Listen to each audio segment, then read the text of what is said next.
Hello bachcho, we have a question and the question states that a U-tube of uniform cross section is partially filled with a liquid 1 and another liquid 2 which does not mix with liquid 1 is poured into one side. It is found that the liquid levels of the two sides of the tubes are the same, while the level of liquid 1 has risen by 2 centimeter on other side. If the specific gravity of liquid 1 is 1.1, so the specific gravity of liquid 2 must be. तो बच्चों यहाँ पे हमारे लिए question ये है कि एक यू ट्यूब है यूनिफॉर्म क्रॉस सेक्शन का। तो सपोज हम सबसे पहले यहाँ पे एक यू ट्यूब बना लेते हैं।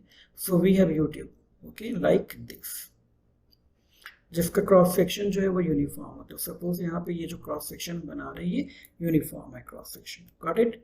अब ये कहा जा रहा है कि इसके अंदर एक लिक्विड 1 को फिल करते हैं और एक दूसरे लिक्विड 2 को भी फिल किया जाता है जो कि लिक्विड 1 के साथ मिक्स नहीं होता है। इट इज फाउंड दैट कि जब दोनों लिक्विड्स को हम एक साथ भर देते हैं तो दोनों की तरफ जो लेवल है वो सेम है। इट मीन्स दोनों लिक्विड को पावर करने के बाद जो लेवल है वो मान लो यहाँ से यहाँ तक सेम है, ये लेवल है। सपोज लिक्विड 1 को हम अलग कलर से डिनोट कर देते हैं ताकि आइडेंटिफाई करने में आसानी हो हमारे लिए। तो माना कि जो लिक्विड 1 है वो ये है, this is our liquid 1,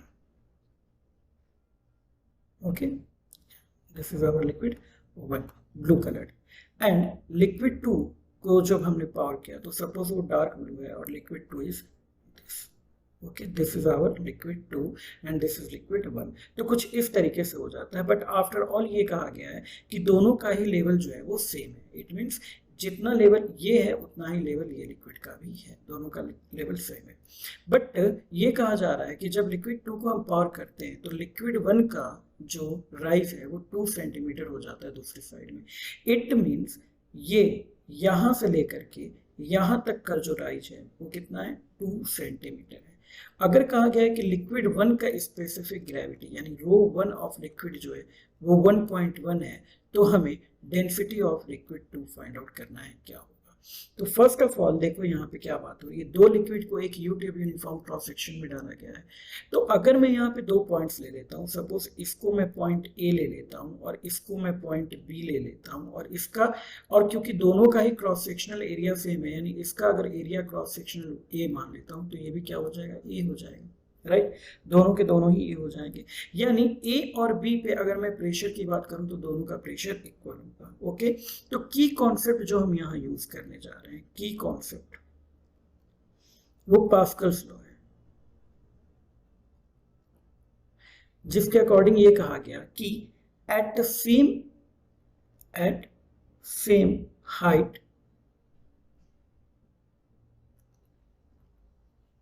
pressure is same.